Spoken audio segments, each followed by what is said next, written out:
Hey, what is up, man? Welcome and welcome everybody who's going to join us tonight for our top 10 favorite Clint Eastwood films of all time. Welcome. Glad to have you back, man. How's it going? Hey, thanks for having me on. It's good to see you again. It's been a while. Um, how hard was it to put your list together? Not hard. I pretty much knew what I wanted to put on there, and Clint's been one of my favorite actors since I'm a kid. So I Okay. just the biggest problem is which ones you're going to leave off because he's got so many great films. Exactly. My mom was a big Clint Eastwood fan, and she had been all the way since when he was in Rawhide. So, playing Rowdy. So, um, you know, like I was telling that story to you and Roll that time when I first seen Magnum Force, because it was made the same year I was born in '73. The beginning part when he's got the gun here and it slowly turns like this. Well, I had a toy gun and I sit in the corner and I was doing that after I seen that. I sit there and I was, and I had it turning and shit. So my imagination was going wild then. And from then on, that was my favorite Dirty Harry film. Still is. I also love the first one, and I love the Enforcer also. But I love most of the shit he's ever done. Now, in your list, did you include things that he directed too, or just ones he was in? I just did the there was a couple that he was in, but I mean a couple he directed, but I just put the ones where he was the star of the film, and he did some great movies that he directed and he starred in. So I mean, Clint Absolutely. is he's gonna go down as one of the greatest actors and directors of all time. Yeah, absolutely. As a matter of fact, he just had a birthday not long ago. I think turned 94. Yeah, And he's still around and still doing good. That's going to be a sad day, man. That's one particular actor that I actually will be actually will affect me. Usually celebrities don't affect me, but that's one that will. You know, because he's been a part of my life my whole life.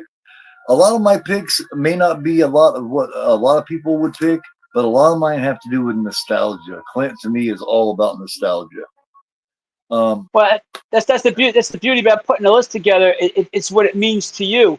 yes, So that's the whole thing about it. And Clint's a living legend, and like you, I'll be affected when he goes too because he's been yeah. around for so long, and he's just been a great and iconic actor and director. And I'm just glad he's still around and still making movies. Oh, well, yeah, me too. From what I hear, he's doing. I can't remember the name of it. He's directing one more, and then I think Yeah, he's retiring. I think this is his last one. yeah, But yeah, what I did is I wrote down all the films that he had done, and then I put them all in front of me, and then I went through them, and it went pretty quick because they're all the ones that involved me growing up with them, and then ones that affected me later on that he directed and was in. So, yeah. and I also have some ones that I want to mention and talk about too. Uh, but do you have any that you want to talk about and mention that aren't in the top 10 ones that deserve praise? Yeah. Two that did make the list with the any which way but loose and any which way you can. I love those Yeah. films. Yes. I grew up watching them. They didn't make the list because there were films that were just better than those. But those movies are sentimental to me because I watched them when I was a kid. And, Right Turn, Clyde, and the orangutan, and the motorcycle gang, and Yeah, uh, mom, a whole mo- goddamn bag of Oreos. yeah, Stop and that, and you goddamn baboon. yeah, and Jeffrey Lewis was in it as his best friend in the movie, and Yes, I Williams, love the this. late great William Smith fights him in the second film.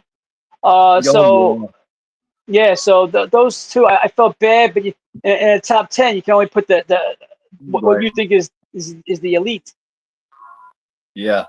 Um, before we get to the top 10, I want to mention some that I think are special for certain reasons.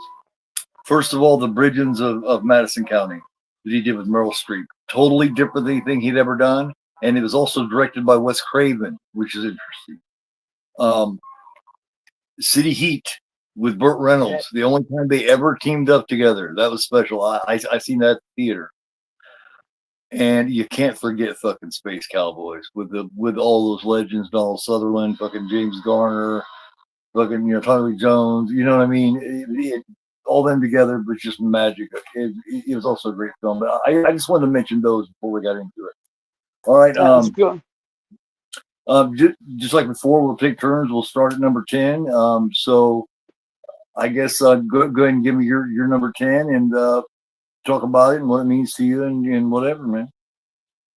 Okay, for my number 10, I picked a Dirty Harry movie, The Enforcer.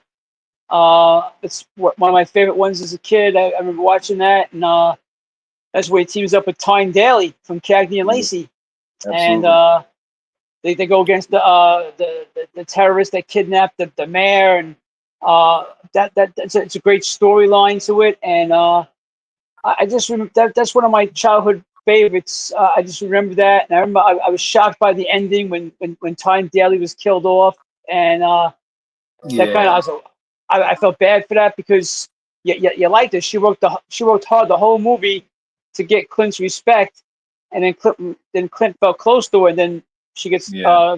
killed at the end. But I thought that was a top notch movie. It's my third favorite of the Dirty Harry movies. Mine too. All right. It is really special, man. And as you know, the end of it is shot in Alcatraz, just like Escape from Alcatraz was. Yep. It was done before Escape from Alcatraz. It was done in '76. This is a movie where I found out what Allah's rocket was. Because Yeah. she's so dorky, because she's trying to impress him, and she's so goofy. And yet they make such great chemistry. They are a great team. I would like to have seen them do it again. You know what I mean? Those two Yeah. together. Because they're total Yes. opposites, and they make so well. Remember, she's standing behind him, and the guy's he's demonstrating the Law's rocket, and she's standing back there looking and shit, and he snatches her up just in time, pulls her out of the Yeah. way, and boom. You know, she's like, oh, she is so good. Tyne Daly was so good, man. She Oh, really is. yeah. I loved her on Cagney and Lacey. Her and Sharon Gless, they made a great team. Absolutely, fucking good stuff, man. Um, his partners didn't have very good luck. No, I think the only one that kind of made it was Renee Santini, who later on played Poppy in Seinfeld. He was the first partner, and he got wounded and didn't come back. But everybody else pretty much died. Yeah, he was also in Bad Boys with Sean Penn. Yeah, Yes, yes. cool, great number 10, man. Yeah, that's my third favorite as well. And All right. my number 10, my top 10 is going to be weird because, like I said, they're all based on, and some of them may not be considered great films, but I love them. That's all Number it 10 counts. for me, number 10 for me is the one and only time that he was ever with his son Kyle, and it's the Honky Tonk Man. Oh And yeah, I love Honky Tonk Man. Of course, he plays a aging, ill, um, struggling country singer trying to make it. He's traveled the circuit, but his drinking has always gotten in the way. He gets with what I think is supposed to be like his nephew or something, which his son Kyle plays. Um, it, it also involves John McIntyre. He plays the grandpa. Good show. What's the name of that chick that played Alexa Kennan was her name. That dark-headed chick that says I'm with child and all that kind of stuff. And he's just like, he's just trying to get the fuck away from these people. He's like, it's fun. A sad ending though, where Marty Robbins actually steps in. And it's the first time Clint ever really did any really singing like that too. I do believe was Honky Tonk Man, because that's actually him singing. And Marty Robbins steps in and finishes because he's dying. You yeah, know, he has COPD or emphysema or something real bad. But yes. good show, very underrated Clint Eastwood film in my opinion. The Honky Tonk Man. Yeah, that's good that you brought that up tonight because people that never saw it before go, "Oh wow, Clint did a movie like that." They're going to tune into that now. Good show. It has laughs. It has tears. It has a little bit of everything. Yeah, So good show in my opinion. Very underrated. that's a good pick. Okay, Great one. I'll go at number 9. I'm gonna put down, and this is a great one. Some people might say it should be higher, but again, he's done so many great films. I'm gonna put The Unforgiven at number 9. Ooh, ooh. Uh, Clint Eastwood, Morgan Freeman, Gene Hackman, Richard Harris, Yep. great cast. That's kind of like vintage Clint Eastwood, and him and Morgan Freeman had that great chemistry in it, and uh, Gene Hackman was a real bastard in it. Great villain. Mean, Great yeah, villain.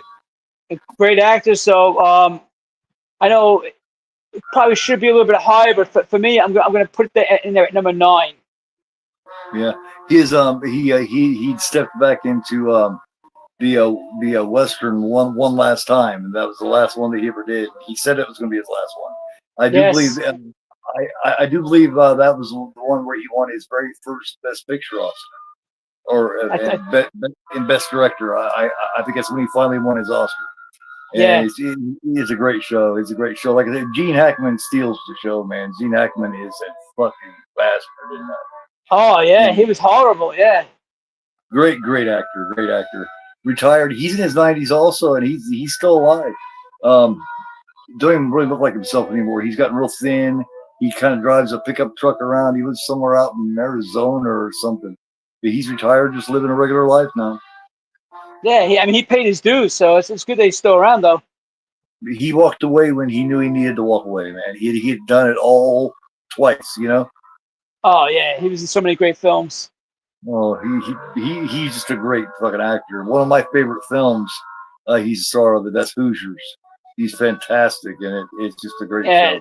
that's one of my brother Steve. He's a big Hoosiers fan. I love the Poseidon Adventure. The Poseidon Adventure was the first movie I ever saw Gene Hackman in, so that's Yeah, kind of a special meaning to me for that one. and he I always thought he played a very interesting Lex Luthor as well.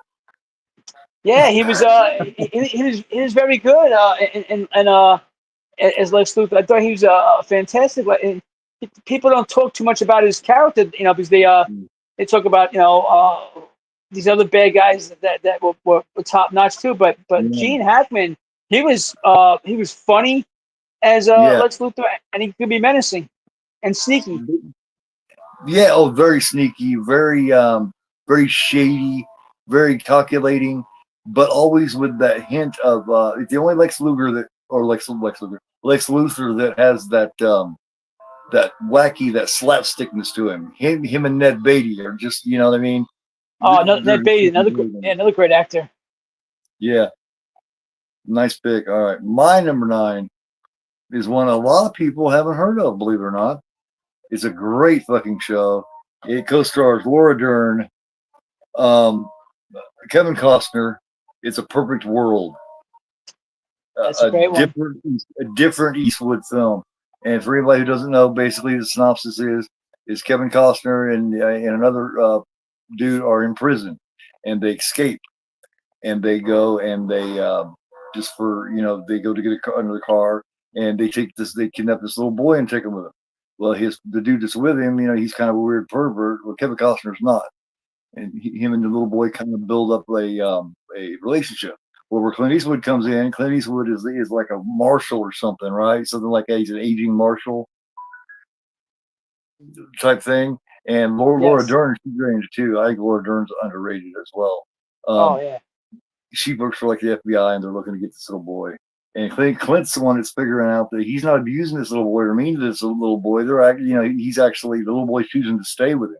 But anyway, I won't say anymore in case people haven't seen it because a lot of people haven't Yeah. seen that movie. But watch A Perfect World starring Kevin Costner and Clint Eastwood. It's fucking great. Oh, it's top notch. Great Good movie. pick. Another good pick, Keith. You're picking some good ones there. Okay. And they're off too. They're off. You're gonna find my picks here with Clint are very off. Well, like I said, the whole thing about Liz is what the movie means to you, and that's all that counts. So if you got to pick what's right for you. So far, I like all your picks. So Oh um, hell yeah. for me, for number 8, I picked one that a lot of people don't talk about either. High Plains Drifter. Oh yeah. Uh, I love that one, and it's a very good story. It's like Clint was a marshal, and he comes back to the town that he used to be the marshal in, and now it is a debate whether he's the marshal or not. But I think he was the marshal that gets railroaded and whipped almost to death, Right. and he comes back to the town, and he kind of gets revenge on them. And there's three bullies. Jeffrey Lewis from Any Which Way But Loose and Any Which Way You Can is the bad guy. But he changed the town to fight the bad guys, and then he kind of leaves them high and dry for a little bit. And at the end, it goes from a western to a horror movie because it's the town's burning. It's all this Right. red, and then all you hear is that whip, where Clint is just whipping the hell out of these guys. And but it's a very good movie. It's a brutal movie. It's a little comedy in the middle of it, but it's at the end. It's really it's a brutal movie. And but I thought Clint was great, and this is when I believe Clint directs this movie too. And it's another one of his really good performances. And again, a lot of people don't talk about this movie for some reason. Yeah, that's one thing. I'm glad you mentioned his performance because that's one thing that people don't really talk about when it comes to Clint Eastwood. They talk about his movies, they talk about what he's directed and what he starred in, how entertaining it was, but they don't mention his performance very often. And I think that's very underrated. I don't mean to bring up underrated a lot, but his acting is very underrated. I mean, Oh yeah, they look at him as maybe a tough guy, but he's more than a tough guy actor. And sometimes he may not have a lot of lines, but if you look at his face, his facial expressions tell the story. I love his expressions, man. I love his double take when he'll be like, you know what I mean? I love that. I love the way he does that. Yeah, And me too. he always comes to call somebody an asshole. You'll never hear Clint Eastwood saying fuck or nothing like that, but he will call somebody an asshole. I don't think I've ever heard him say fuck, Yeah, I'd or say anything so. like that. Yeah, I don't think heard him either. But he's got that thing for he could do comedy without doing Yes. comedy. It's just the way he delivers a line. Like he could deliver a great one liner with that look. Yes. Um, I love God, I can't remember which one it is, but it's the original Dirty Harry. I do believe, and he's talking about how can you say what his intent is, and he says I don't know about you, but you get Yeah, somebody, you get a naked man chasing somebody down the road with a knife and a hard on, I shoot the bastard, that's my policy. yeah, and I like John Vernon in that scene who played the man. He goes, he's got a point. Yeah, he's got a point. Yeah, because it's just well, my number 8 is Escape from Alcatraz. I love Escape from Alcatraz, where he plays Frank Morris in the true story of the escape of the 3 convicts from Alcatraz back in the I think the early '60s. Um, Very good role for him. Um, he's got it also stars Robert Blossom. It's got Patrick McGowan from Scanners, where he plays an asshole warden. He's so good in that, man. Yeah, Um, Robert Blossom, of course, was in Christine. He was in what was that one made in the '70s where he basically plays Ed Gein, the Deviant or something. No, yeah. I know. That's a disturbing movie. I remember that one. yeah, that was the first Ed Gein movie, the actual Ed Gein movie. Well, Yes. because you don't call it Chainsaw Massacre, but Escape from Alcatraz. I grew up on that film, and I just that's another one that means a lot to me. When I first seen it, I remember living in this old house and I had plaster, and we had this vent down around there, and it went into the wall, just like the ones in Alcatraz where he's picking along it. And I got in so much trouble because I was picking along that and acting like I was, escaping from Alcatraz. I always had an overactive imagination. But Yeah, I yeah, mean, that's another good pick. You're picking some good ones that maybe people don't know about, and Escape from Out, another phenomenal film. I'm with you. I enjoyed that one too. So yeah, that's your number 8. So my And I number think that was seven. Don Cheadle. I think it was Don What's that? Cheadle too. Oh yeah. So my number seven is going to be, and this one's a big one for me because I watched this when I was a kid. The Outlaw Josie Wales. Oh yeah. I love this one, and it's John Vernon again is in this with him, and it's a great story about the Civil War, and I the whole movie is just phenomenal. It's got a great score in the beginning of the movie. Um, Oh yeah. I just love Clint's performance in this. I just think he's I think this is one of his best westerns. Is Definitely. this special? Yeah. So I remember watching this with my dad on late night TV, and my dad's a big Clint Eastwood fan too. So I'm going to put this one up at number seven because I think it's just a really good film and a great cast with it too. Great revenge western, and Yes. it's got some good laughs thrown in it too. It's also good. It's got Will Sampson in it. It's got Oh, I love Wilson. he's got let me see what's his fucking name here. It's got Sandra Locke. It's one of the early ones where he first hooked up with Sandra Locke. Um, Bill McKinney and William O'Connell that were both played bikers in Every Way But Loose. Bill McKinney, for those who don't know, is the guy from the Deliverance. Squeal like a pig, squeal. Yeah, that's him. I don't think Bill McKinney's ever played a good guy. Bill McKinney's got that he's got that face that maybe only a Yeah, mother could love. He's just got that yeah, face that's mean and bitter. And I've never seen him play a good guy before. Only bad. He's either a rapist, a killer, or a crooked sheriff, he was a crooked policeman in Cleopatra Jones. He was really good in that. So and another yeah. excellent actor. Great. Those guys that I just mentioned, they're what you would call character actors. They're Yes. guys that I always called they're that guys. It's like, oh, look, it's that guy again. You know what I mean? But they're high level that guys. You know what I mean? Yes. Kind of like Dick Miller when he was in The Howling, Gremlins, and you know what I mean? Terminator. You know, he was in all those. But yeah, good, nice one, man. My Yeah. number seven stars Clint and Geraldine Page, and it's the very, very atmospheric and disturbing The Beguiled. That's That a was good. remade. That was remade a few years ago, and it had Kirsten Dunst and Nicole Kidman and Colin Farrell in it playing the Eastwood role. It was good, but it wasn't nearly as good.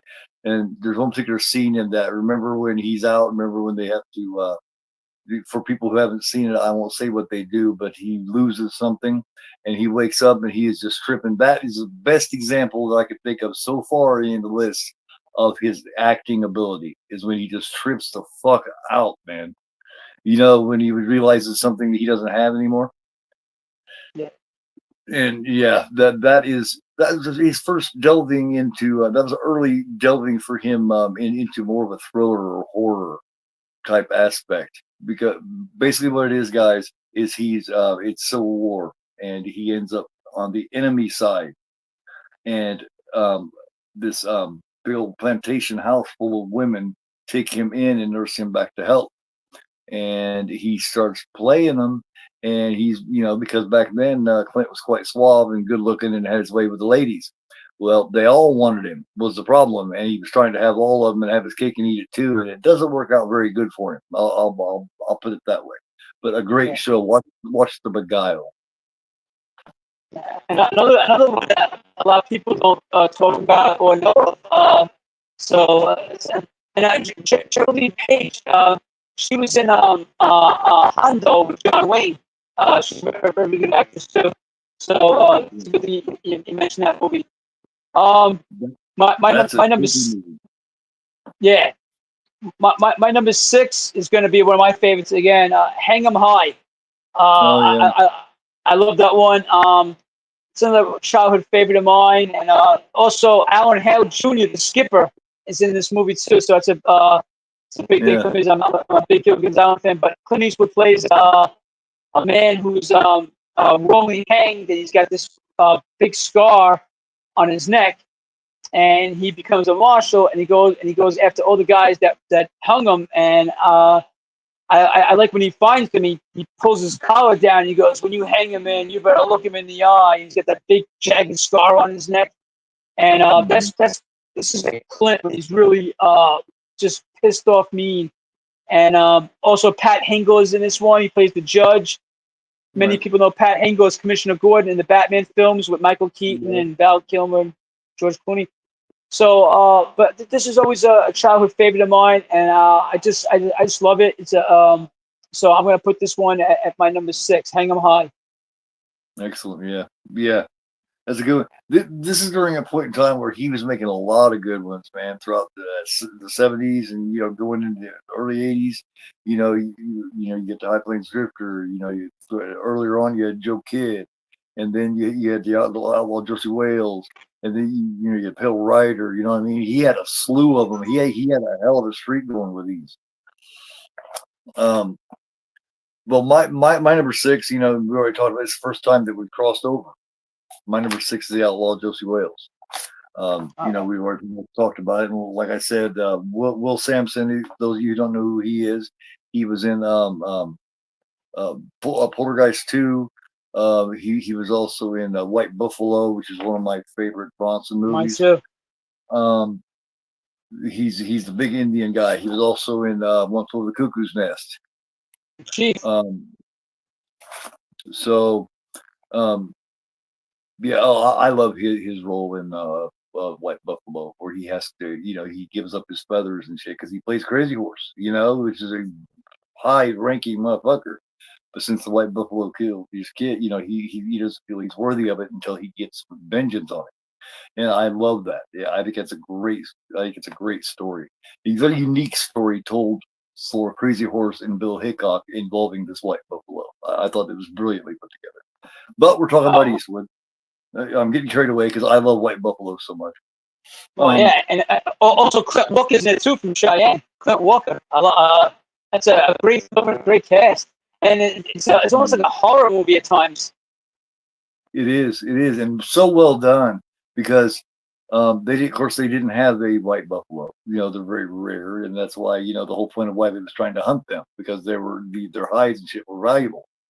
Yeah, Um, so they did a really good job with the physical effects in it. Of making it appear like there's actually a white buffalo fucking just and the whole point of it is they're killing them off and selling their hides and stuff, and that's why the white buffalo is attacking people to begin with. yeah.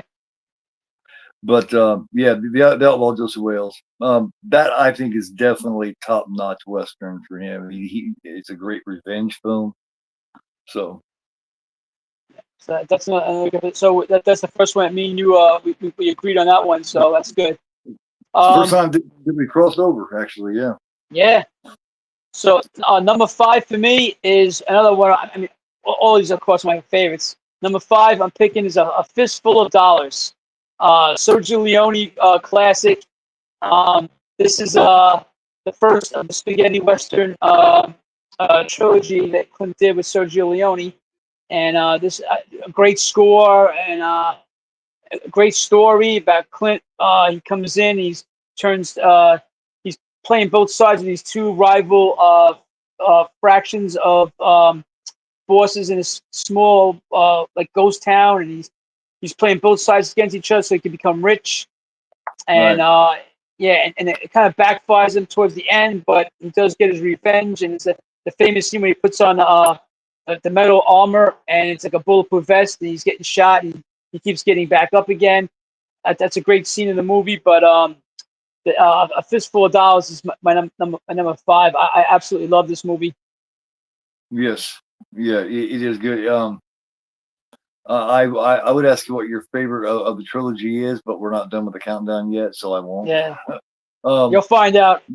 Yeah. Yeah. Yeah. I figured. Yeah. I'm not the biggest Western fan, but Eastwood, when you talk about Eastwood, that's different. I was never a big John Wayne fan. He's all right. My mom adored John Wayne. Um, so I didn't get much into those a whole lot, but Eastwoods I do enjoy, and there's a couple others that are really good too. Uh, I'll just say I'm really finicky when it comes to them. I'll put it that way. Yeah. But yeah, but that trilogy is iconic. Yeah. Um, my number five is Million Dollar Baby. Um, Oh, Million Dollar. I love that show. I know it's a downer, and it's a really bad downer toward the end. They took my legs, boss. Hilary Swank is fantastic in it, and probably the greatest acting job that Clint Eastwood ever did was in Million yeah. Dollar Baby. And of course, Morgan Freeman. Of course, if you got Morgan Freeman and there's going to be any narration in your film, Morgan Freeman's going to be the one doing it. So you know what I mean? He has to. That's already a given. Um, he's fantastic, and anytime those two are together, you know, that's I remember hearing Morgan Freeman say one time during an interview that Clint knows that no matter what it is I'm doing, if he's making a film and he wants me to be in it, he doesn't even have to ask. I'm already there. You know, Yeah. Yeah. even if I'm making another film, I'll be in his too. You know what I mean? So that right there is loyalty. It shows how great of friends they are and how much respect they have for each other. And it shows in their work.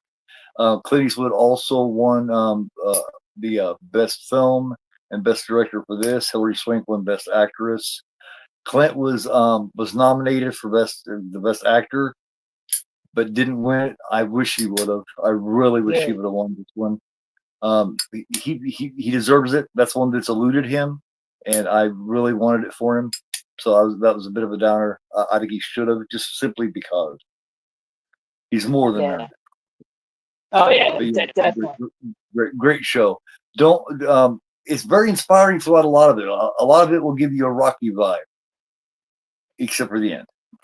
Yeah. Yeah. The end's a real sad tearjerker. Uh, Yes, but I said whenever you get Clint and Morgan Freeman together, two great iconic actors, it's a right. must watch to see those guys together. And her family, I have to mention her family was just something else, man. These people, you know, it just showed, and that's when he really got respect for her and really admired what she was able to accomplish. Because once he met her family and realized how worthless they were and how they were just, you know what I mean. She was in there dying and everything, and they took her money and fucking went to fucking Disney World and then come and see her with all this shit from Disney World and rubbing it in her fucking face. You know what I mean? It's crazy. She bought her mom a house, and her mom bitched about it. Oh, if they see this house, I'm not gonna be able to keep my food stamps. It's like Jesus Christ, man. Yeah. God, I hated her family. I wanted to strangle these fucking people. Yeah. But yeah, that's my number five. You can tell I'm very passionate about this movie. I loved it from the first time I seen it. Oh yeah, So good. it's good. It's good to be passionate about these. You got movies. They evoke memories and passion, and so that's what they're there for. So, but that's another good pick by you. So well Uh, done. So well oh done. yeah, definitely. My number four is going to be the movie that started it all, Dirty Harry. No, Clint Eastwood, and Andrew Robinson. Clint is, of course, is Dirty Harry, and Andrew Robinson is the psychopath. Um, mm-hmm. that's a great film. It's got the famous line with it's the most powerful handgun in the world. Blow your head clean off, and I love that scene when the bank robbery and the guy's laying on the floor, and hey, wait a minute, I got to know. And Clint Eastwood walks over and he points the gun, and it's empty. And Clint gives a rare laugh, but he laughs in the guy's Yeah. face because he's so scared. But that's Still chewing on his hot dog. He's still chewing on his hot dog. He's still eating his hot dog on his way up there. We're shooting at these fuckers. yeah, he's Clint is just cool as Dirty Harry, and I don't think there's any cooler cop than Dirty Harry. But that's my number four pick. It's an iconic movie. It's a great movie, and I love it. It's not my favorite of the series, but it's number two. So, but Dirty Harry's number four. Yeah, it's I know what you're thinking. The first six shooter was on. And to tell you the truth, in all this confusion, I kind of forgot myself. Hell yeah. I, It's I, fucking I great. love I love that line. Yeah, oh man, he goes on for several seconds with it, and he says, "So just gotta ask yourself, do I feel lucky, or do you, punk?" Yeah, it's fucking great. Yeah, excellent, man, excellent. My number four is Play Misty for me. The very first film he ever directed. Fucking great fucking show. Jessica Walter is fucking great. She should have won the best actress for that. Oh Period. yeah. Um, man, Play Misty for me. And this bitch, man, holy shit. She was the precursor for roles like Glenn Close's role in fucking Fatal Attraction and shit like that. She was first. I And like I like that better than Fatal Attraction. oh hell yeah, it's great. I love his housekeeper. You know, she's fucking with him because you know you get the idea that Clint fucks around a lot. So you know she's basically telling him one of these days he's gonna come back to bite you in the ass, and he definitely picked the wrong one. Even who hasn't seen Play Misty for me, man, it is the ultimate thriller. I mean, you know what I mean? It's for what you expect from Clint Eastwood, it's not what you would picture. So if you don't like most of the stuff, type of stuff he usually does, but you like thrillers, watch Play Misty for me because it's fucking good. It's it's thriller from basically beginning to end. Yeah, I've turned people onto that movie, and it didn't make my list, but I love it though. And I promote that movie on my Facebook page and Instagram. And Yeah. years ago, I got my mom into that movie. She had never seen it before, and she loved it. She was like, "Oh my god, I can't believe I missed that movie." And First of its yeah, kind, man. It was the first. yeah, Clint and Jessica Walter were great together. It's and Done. yeah, to me, it's better than Fatal Attraction. Oh hell yeah! Oh hell yeah! Well, I'm not a huge Michael Douglas fan either. Not really. I mean, I don't dislike him, but you can't put him up beside Clint Eastwood. You know, it's just not gonna happen. No, no, Clint's Clint. He's one of the all-time greats. Um, Yeah. I go with number three. I'm gonna go back to the spaghetti westerns again with Sergio Leone. I got for a few dollars more, and I love this one because it's Clint and one of my all-time favorites, Lee Van Cleef, and they tear it up on the screen together. It's tit for tat. Yeah. They're both great together. They accommodate each other. Uh, Lee's the old pro, Clint's the hot young hot shot, and they team up together to go after this army of killers and cutthroats and bandits. And it's another great score in this movie too, and another Sergio Leone classic. But to see Clint and Lee Van Cleef together, and this is their first movie that they did together. So this is my number three. Very good. And anybody who doesn't know who Lee Van Cleef is, he played the warden of the prison. He played Hulk in Escape from New York. Yes. Um, and I love his role in you know in this man. He's kind of got his hat just kind of cocked just a little bit, you know what I mean, just a tad, just enough to be cool. You know what I mean, and he is too. You know what I mean. These two have a clashing of cool throughout the whole thing. Who's the Oh yeah. coolest? Who's the baddest motherfucker? Because it's not like they love each other. You know what I mean? It's a friendship of convenience, basically. Oh yeah. But yeah, oh yeah. Uh, so now I know which one's your favorite. Um, my number three is one you mentioned earlier. It's the only second time we crossed over. Is the Unforgiven? I have the Unforgiven at number three. Um, the way Gene Hackman treats Richard Harris, because Richard Harris comes in, you know, he's doing that book, and he's Mr. Badass. He's one of the greatest shots and all this kind of stuff. And Gene Hackman just humiliates and embarrasses him. And you know, he plays a guy named Little Bill, and he is such an asshole, man. Anyone hasn't seen The Unforgiven, it's if you're, you know, for some people it may be hard to watch certain things that go on and stuff like that. And if you don't like to see Clint Eastwood take a lot of abuse, you probably may not, you know, care as much for it either. But you know, it's one of the only times you ever see Clint Eastwood get his ass stomped on. Is The Unforgiven, because he's an aging killer. Basically he's a killer. He's a killer from the old west, and he basically met a woman and she changed him, and then some prostitutes, some hookers from a brothel. They have some trouble with some guys, and this one girl gets all sliced up because she makes fun of the dude's little dick. And so Morgan Freeman comes along, and he comes out of retirement to come along and kill these guys and get this prize, because these guys are so dastardly that he decides to go along with it. And it's a great fucking show. Unforgiven at number 3. Oh yeah, it's good. Yeah, I knew like I knew I knew you were gonna have this higher. I knew you were gonna have it higher than I did, and I agree with you. I think Gene Hackman could be one of the greatest Western villains in this movie, because he was so unlikable. And Gene Hackman's a likable guy. And Gene Hackman in this movie, you hated him. He was just so mean and bitter and arrogant, and he what a hell of a performance.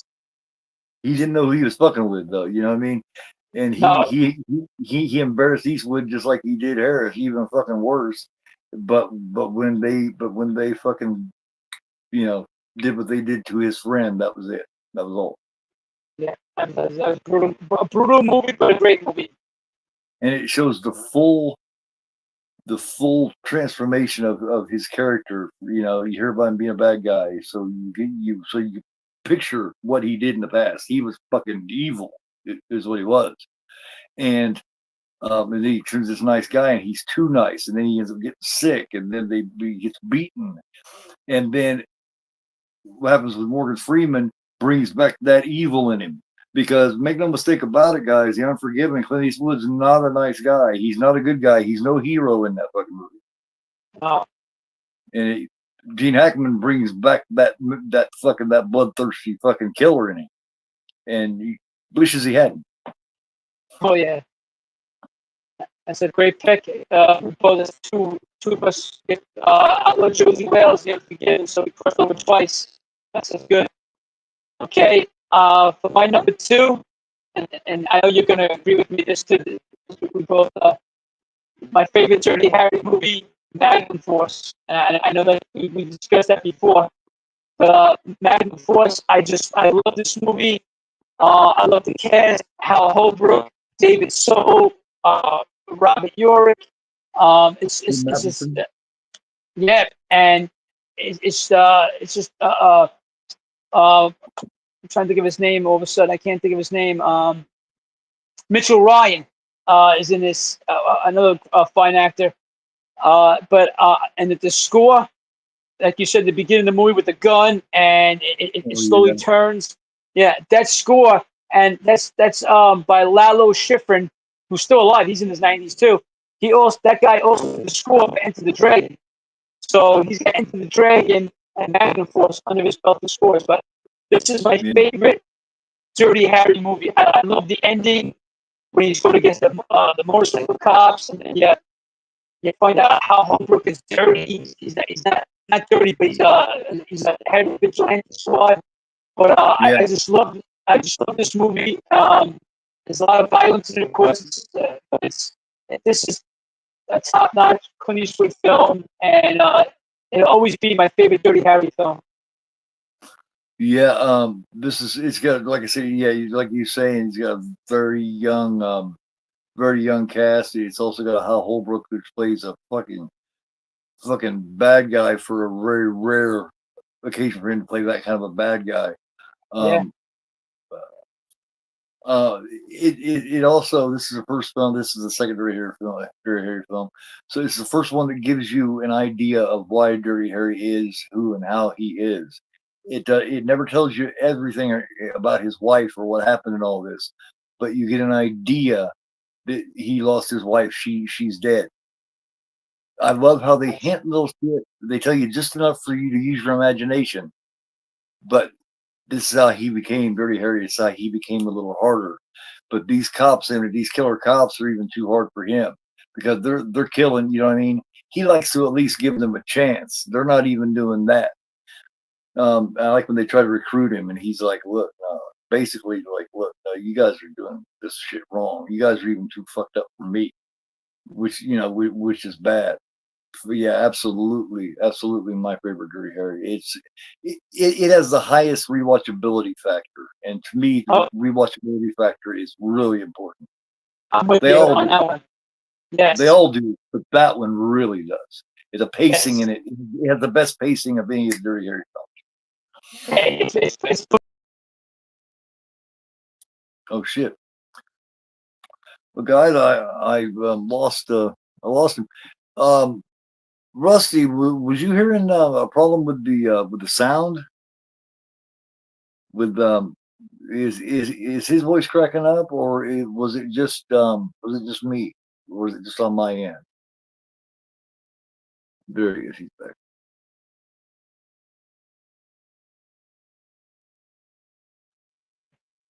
that was weird. Yeah, your mic is cracking up on this end. Yeah, and Rusty's saying that yeah, you're sometimes you're garbled, and that's just started the last few minutes. Yeah, in the beginning, your microphone was kind of gargled too, and then Really? yeah, and then it just kind of let me see something over here. Hang on. Yeah, StreamYard. Rusty says you're clearer now. All right, But yeah, that was weird. that's a good segue into my number two. My number two is a three-way tie. I Like I said, Magna Force is my favorite Dirty Harry film, but I also love the original one with Andrew Robinson from Cobra and Hellraiser. Um, and it's also got his first partner, which is Renee Santoni. When you find out why they call him Dirty Harry, because he gets all the shit jobs, and Renee Santoni thinks that he's peeping on that chick, and he's like, "Now I know why they call you Dirty Harry." Um, but yeah, it's Dirty Harry, Magnum Force, and the Enforcer. I just decided to put them all together at number two. Like I said, Tyne Daly and the Enforcer, um, the best cast all together in Magnum Force. And speaking of Lalo, did you know that Lalo, the one that did that music, that score, was going to be the one that did the score for The Exorcist? Um, I did not know that. Friedkin Friedkin and Lalo were good friends. I went to him, and Lalo had he had music all wrong, and Friedkin didn't like it. So, can you do anything else? And he's like, no, I can't do anything else. And I guess they never spoke again after that. And he Wow. decided to have Lalo do the score, but he was going to be the one to do the Exorcist score. Oh, Um, that would have been that would have been something because he would have had Magnum Force, Enter the Dragon, and The Exorcist under his belt. on the same year. Yeah. So that would have been crazy. That would have been crazy. That's crazy, yeah, because the Exorcist was 73, Magna Force was 73 was and that was 73 also, wasn't it? But Enter the Dragon was 73. I think The Exorcist was 74, 73. maybe. No, no, no. 73? Yeah. It was 73. Just like, Oh, and I know Magna Force 73 too. I just wasn't yeah. sure So, about Energy Dragon. yeah, so okay. So Okay, that's three in one. Wow, 3 in 1 year. That would have been crazy. 3 hits. but, but Friedkin did not like what he had. He did not like it at all. It didn't fit. Friedkin's assy, man. Friedkin's picky. You know what I mean? He just, he's very protective of his films, especially that one, especially The Exorcist. But yeah, I wish there would have been something where you could hear what he had that freaking didn't like. I wish there was a sample. Because I would be curious to see what Lalo had for that movie that he didn't like because all his scores were top notch. yeah. There was. I do believe he does play a sample of it. Do you have Shutter? Yeah. Go on there and watch this documentary. It's Leap of Faith. It's Friedkin telling his story of his story, personal story of the making of The Exorcist, and he discusses that. And I think they do Uh, play a sample of it. I think they play a I got sample of it. I got to check that out. But yeah, my number two is a three-way tie. My three favorite Dirty Harry films. I decided to throw them all together. Even though Magnum Force But is my favorite, followed by Dirty Harry and then the Enforcer. But that's my that's number two. that's a good idea. I should have done that too, but you beat me to the punch. But Uh, we're at number one, so I guess we got the drum roll here, and I think I definitely know what your number one is. I think everybody. It Yeah, has to be. my number one is The Good, the Bad, and the Ugly. Another Sergio Leone film, another spaghetti western, and this stars Clint Eastwood, Lee Van Cleef again, and Eli Wallach, the big Oh yeah, three. And this is like this has to be considered one of the greatest westerns of all time, one of the oh greatest definitely. scores of all time, um, and probably one of the greatest comic western portrayals by Eli Wallach. He Yeah, was yeah, as Tuco. He was just tremendous in this. But to have these three guys in this movie, and you know Lee Van Cleef was brutal in it, and yeah. Oh Clint was great. But this movie always stuck with me since I saw it as a kid, and it's one of my favorite all time westerns. So I have to go Good, the Bad, and Ugly, my number one Clint Eastwood film. do they? No, I'm curious about something. Now, it's a good, the bad, and the ugly. Now, does it? Is that describing those three? Yes, Is it Lisa bad? Clint's the good. Uh, Lee Van Cleef's Lisa bad. the bad, and Eli Wallach's the ugly. Okay, that's what I thought. Okay, yeah, that's what I thought. All right, yeah, yeah. And Eastwood's not all that good. He's just good compared to them. You know what I mean? Oh yeah, compared to those two guys, he's like Mr. Nice Guy. Yeah. One of the things I love is I think it's in Joe Kidd, where Eastwood's in there, and it's the one where John Saxon plays the Mexican guy, and that Yeah, I love Joe Kidd, and that one starts out where the way it starts out, people would be a little surprised because isn't that the one where at the very beginning Clint Eastwood attacks and rapes the girl in the barn? yeah. For Joe Kidd, yeah, I think that's the one. See, he does the same thing in High Plains Drifter. He kind Right. of rapes the girl because but she kind of bangs into him and she insults him and Clint just takes her in the barn and he does his thing with her. Yeah, that is a good point, Rusty.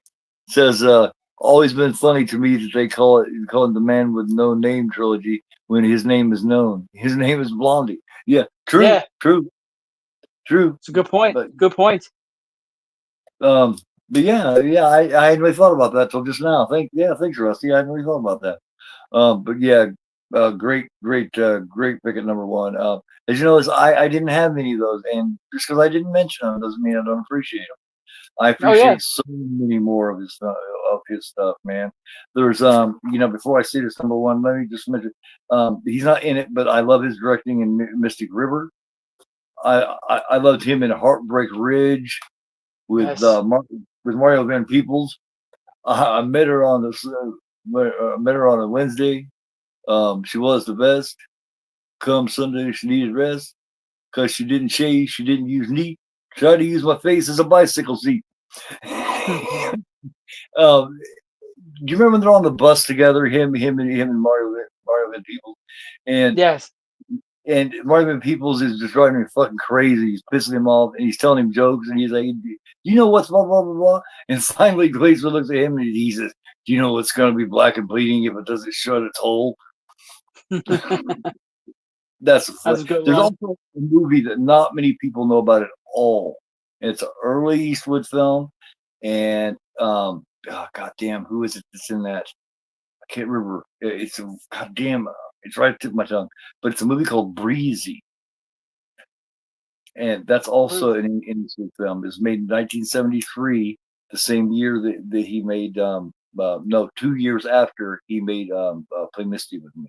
But it's called Yeah. Breezy, and it's an Eastwood film. A lot of people also Two Mules for Sister Sarah with Shirley MacLaine. Yeah, that's a good one. Also Gran Torino.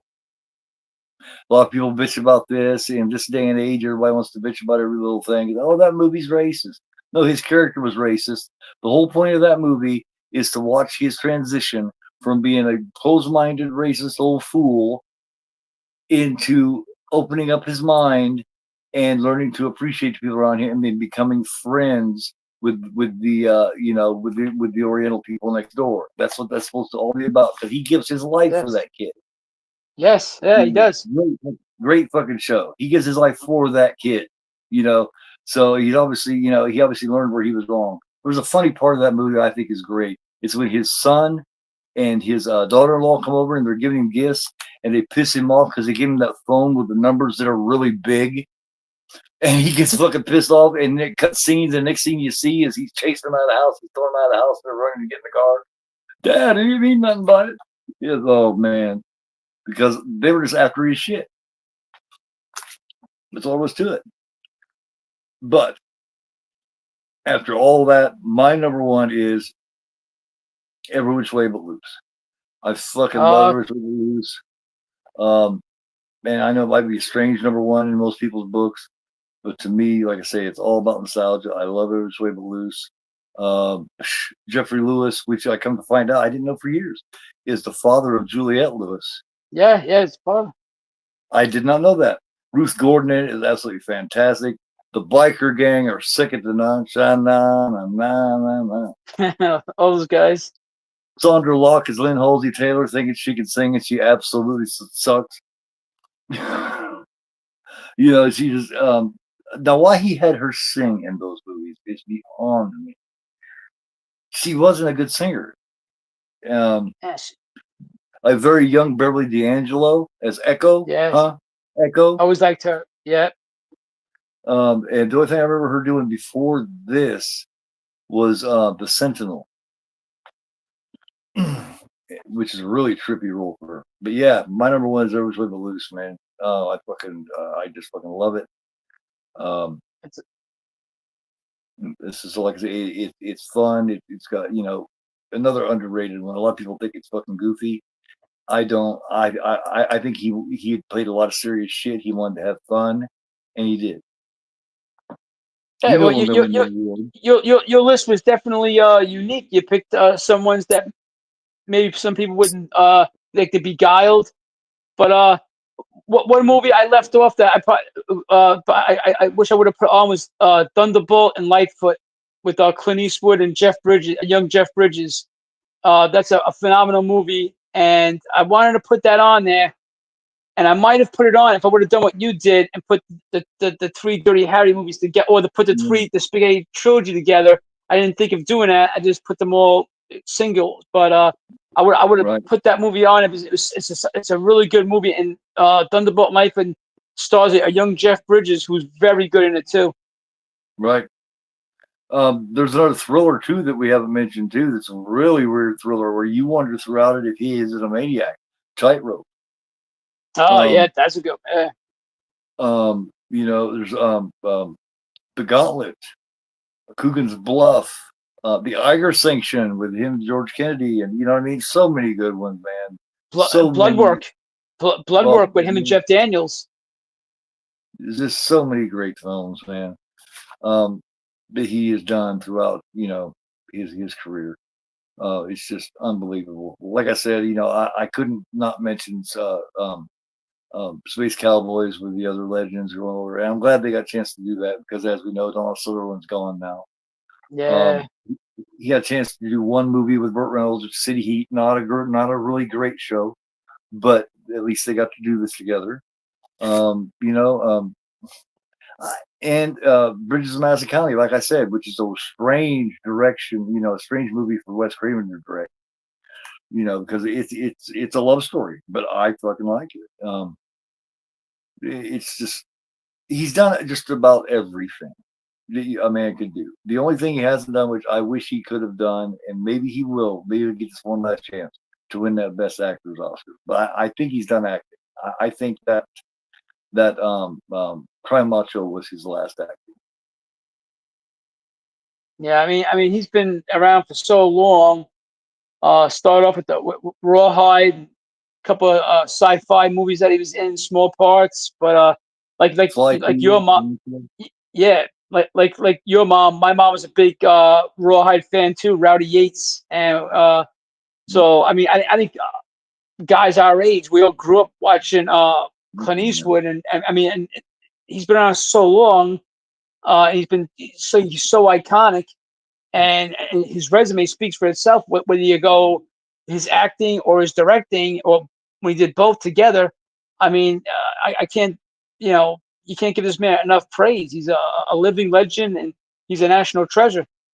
Multi-talented, man. I never would have thought watching him back in the days of Every Swing Loose and Escape from Alcatraz and Dirty Harry films that one day he would be winning so many Oscars for directing and doing so many Yes, different kinds of films. Like he's never really repeated himself. He's always doing something different. He's even kind of controversial now. You know what I mean? Um, yes, I remember a few years back, Spike Lee come out and talk about like he blah blah blah racist films and all this because you know how Spike Lee is. He's always whining about something. Um, all Clint Eastwood said back to him was "Shut your face." That's what he said. He said, oh, "Shut your face," just like Clint Eastwood. Shut your face. Fucking yeah, great. Just great. I Just love to it. fucking and I'm yeah. I already fucking miss him, man.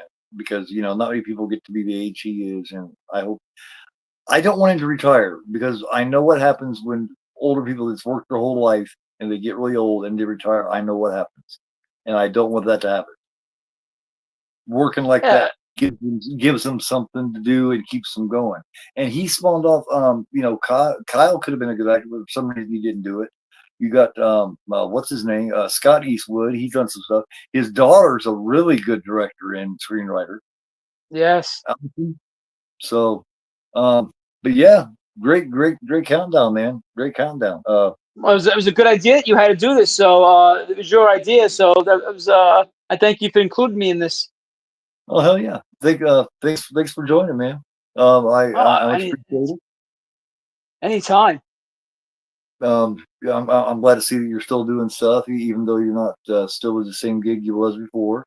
I am curious, and I kind of want to ask you here before I let you go. Um, are you going to Are you going to start your own channel type thing, or are you just gonna do stuff with me and other people? Or I mean, what's your plan? Well, I mean, people keep asking me that, and I don't know if I would be good for just my own channel. I kind of like right now, like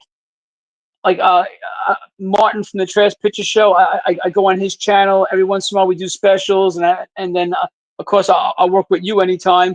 So I'm kind of happy just maybe like freelance and go on somebody's show here and there instead of doing my own thing. And I think it's more, it's kind of Like a it's journeyman. kind of, yeah, like a nomad, like a biker that belongs to no gang, but just does his Yeah. own thing. So I rather do that, and go on different shows and talk about different topics. That'll be more fun for me than being pigeonholed somewhere. Yeah. Well, if you ever do decide to start your own channel, you can either call it Rogue or the Journeyman. You know what I mean? Like I may have found a nickname for you. As a matter of fact, let me think about it for a little bit because those right there will ring a good bell with me. But Uh, thanks a lot, Rusty and Nikki and everybody that joined us. Much appreciated. Hope you guys enjoyed it. Everybody that checks it out in the rewatch. Hope you enjoy it. Celebrating Clint Eastwood and these great films. Thanks again to Joey, man. I'll be talking to you soon. You know, we talk all the time. Everybody take it easy. Let me leave you with a little bit of something here. I ain't let you with it. Let me see if I still got it in my repertoire. No, I do not have my repertoire right now, but I will be adding it back. Everybody take it easy. That's Joey. I am Gorfo, and you are not.